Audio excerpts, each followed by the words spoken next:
52 দিনগুলি লিখিত পরীক্ষার প্রস্তুতি, বাকি অংশ যেটা আমরা লিখিত পরীক্ষার কিছু প্রশ্ন আমরা আগে ব্যাখ্যা করেছি আগের স্লাইডটিতে। এরপর দেখো কি বলছে, মাতৃভাষা আন্দোলনে পৃথিবীতে এই প্রথম বাঙালিরাই রক্ত দিল। উক্তিটি দ্বারা কি বোঝানো হয়েছে? আমরা জানি পৃথিবীর ইতিহাসে তখন পর্যন্ত একমাত্র জাতি যারা আমরা ভাষার জন্য রক্ত দিয়েছিলাম। মাতৃভাষা আন্দোলনে পৃথিবীতে এই প্রথম বাঙালিরা রক্ত দিল, এই উক্তিটি দ্বারা মাতৃভাষার জন্য বাঙালি জাতির যে রক্তদানের বিষয়টি সেই বিষয়টি বোঝানো হয়েছে। পৃথিবীর বিভিন্ন আন্দোলন সংগ্রামের ইতিহাস পর্যালোচনা করে দেখা যায় যে মাতৃভাষায় কথা বলার অধিকারের জন্য কোনো জাতিকে রক্ত দিতে হয়নি, এই বাঙালিরাই প্রথম সেই কাজটি করে। পাকিস্তানি শাসক গোষ্ঠী এদেশের মানুষের মাতৃভাষা বাংলাকে কেড়ে নেওয়ার যে জঘন্য ষড়যন্ত্র, এই জঘন্য ষড়যন্ত্রের বিরুদ্ধে 1952 সালের 21শে ফেব্রুয়ারি ছাত্র জনতা 140 ধারা ভঙ্গ করে এদেশের ছাত্র জনতা রাজপথে মিছিল বের করেন। শাসক গোষ্ঠীর হুকুমে পুলিশ এই মিছিলে গুলি চালিয়ে অনেককে হত্যা করেন, সালাম, রফিক, জব্বার, বরকত সহ আরও অনেকেই। এ খবর শুনে ফরিদপুরের জেলখানায় বন্দী অবস্থায় বঙ্গবন্ধু শেখ মুজিবুর রহমান কথা বলেছিলেন যে মাতৃভাষা আন্দোলনের পৃথিবীতে এই প্রথম বাঙালিরাই রক্ত দিল। এটি আমাদের মহান অর্জন। অর্থাৎ 1952 সালের পূর্ববর্তী পর্যন্ত কোনো জাতি তাদের নিজের মায়ের ভাষায় কথা বলার জন্য তাদের এত লড়াই সংগ্রাম করতে হয়নি এবং বুকে রক্ত ঢেলে দিতে হয়নি। এই জন্যই বলেছেন যে মাতৃভাষা আন্দোলনের পৃথিবীতে এই প্রথম বাঙালিরাই রক্ত দিল। ফরিদপুর জেলায় রওনা হতে বঙ্গবন্ধু শেখ মুজিবুর রহমান দেরি কেন করলেন? এটা একটা কৌশলগত কারণে দেরি করেছিলেন। দেখো কৌশলটা কি, যে বঙ্গবন্ধু শেখ মুজিবুর রহমান এবং তার সহবন্দী মহিউদ্দিন আহমেদকে ঢাকা থেকে ফরিদপুর সেন্ট্রাল জেলে পাঠানোর বিষয়টি তার দলের নেতাকর্মীদের জানানোর জন্য, দেখো একটু খেয়াল করো, যে দলের নেতাকর্মীদের জানানোর জন্যই তিনি দেরি করলেন। তৎকালীন স্বৈরাচারী পাকিস্তান শাসক গোষ্ঠী কী করলেন, যে একটা বিব্রতকর পরিস্থিতি এড়াতে বঙ্গবন্ধু শেখ মুজিবুর রহমান এবং তার সহবন্দী মহিউদ্দিন আহমেদকে হঠাৎ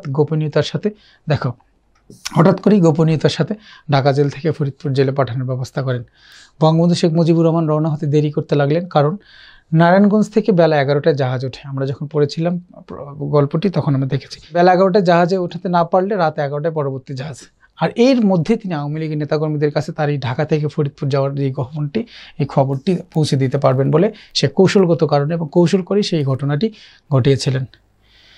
ডেপুটি জেলারের মুখে বঙ্গবন্ধু শেখ মুজিবুর রহমান জেল থেকে তার মুক্তি সংবাদটি পেলেন। ব্যাখ্যা করে এই অংশটি দেখো কি বলছে। বঙ্গবন্ধু শেখ মুজিবুর রহমানকে উদ্দেশ্য করে ডেপুটি জেলার বললেন, আমি পড়ে শোনাই, আপনার মুক্তির অর্ডার এসছে এবং আপনার মুক্তির অর্ডার এসে গেছে রেডিওগ্রামে এবং জেলা ম্যাজিস্ট্রেট সাহেবের অফিস থেকে অর্ডার এসছে, মানে দুই জায়গা থেকে এসছে। একটা হচ্ছে রেডিওগ্রামের মাধ্যমে এসছে এবং জেলা ম্যাজিস্ট্রেট সাহেব তার কাছে এসছে, দুইটা অর্ডার পেয়েছে। ডেপুটি জেলার সাহেব পরে শোনালেন, তিনি সেসব কথা শুনে বিশ্বাস করতে চাইলেন না। তখন তার সহবন্দী মহিউদ্দিন আহমেদ দেখো অর্ডারটা কী করলেন, দেখে তাকে নিশ্চিত করলেন যে হ্যাঁ তার মুক্তির আদেশ সত্যিই এসেছে। এই জন্য বলা হয়েছে যে আলোচ্য কথাটি বলা হয়েছে। একটু দেখার পরে আমরা আসি যে নিজের ছেলেও অনেকদিন না দেখলে কি ভুলে যায়। এটি খুবই একটা হৃদয় বিদারক ঘটনা। আমরা জানি বঙ্গবন্ধু শেখ মুজিবুর রহমান যখন জেল থেকে ফেরত আসলেন, তার বাড়িতে আসলেন, তখন দেখো তার ছেলেমেয়েরাও তাকে চিনতে পারেনি। দেখো কি বলছে, দীর্ঘদিন পর শেখ মুজিবকে দেখে তার ছেলে শেখ কামাল চিনতে না পারার কারণেই প্রশ্নোক্ত উক্তিটি করেছেন। শেখ কামালের বয়স তখন খুব কম ছিল, কয়েক মাস। তখন শেখ মুজিব জেলে গিয়েছিলেন। যখন শেখ কামালের বয়স অল্প, তখন মানে খুব ছোট আর কি, মানে কয়েক মাস মাত্র বয়স, তখনই সে জেলে গিয়েছিলেন। দীর্ঘদিন পর জেল থেকে ফিরে এলে শেখ কামাল তাকে চিনতে পারেনি।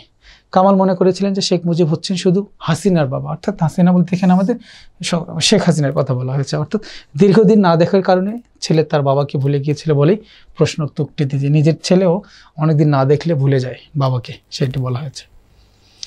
বঙ্গবন্ধু কেন অনশন না ভাঙার সিদ্ধান্ত নিয়েছিলেন, এটি ব্যাখ্যা করো। দেখো কেন বঙ্গবন্ধু শেখ মুজিবুর রহমান অনশন ভাঙার সিদ্ধান্ত নিয়েছিলেন, না ভাঙার সিদ্ধান্ত নিয়েছিলেন। অন্যায়ভাবে শাসকরা বঙ্গবন্ধুকে জেলে আটকে রেখেছিলেন বলে তিনি অনশন না ভাঙার সিদ্ধান্ত নিয়েছিলেন। যে শুধুমাত্র অন্যায়ভাবে আটকে রাখার কারণেই কিন্তু এই ঘটনাটি সে ঘটিয়েছিলেন। যে 1952 সালের ভাষা আন্দোলনের প্রাককালে পশ্চিম পাকিস্তানি শাসক গোষ্ঠী বহু নেতাকে বিনা বিচারে জেলে আটক করে রাখে। তাদের মধ্যে বঙ্গবন্ধু এবং তার যে সহযোগী মহিউদ্দিনও ছিলেন। তারা দুজনে অনশন করেছিলেন সরকার বিনা বিচারে আটকে রেখে যে অন্যায় করেছে তার বিরুদ্ধে প্রতিবাদ করার জন্য। তাই তারা অনশন না ভাঙার সিদ্ধান্ত নিয়েছিলেন।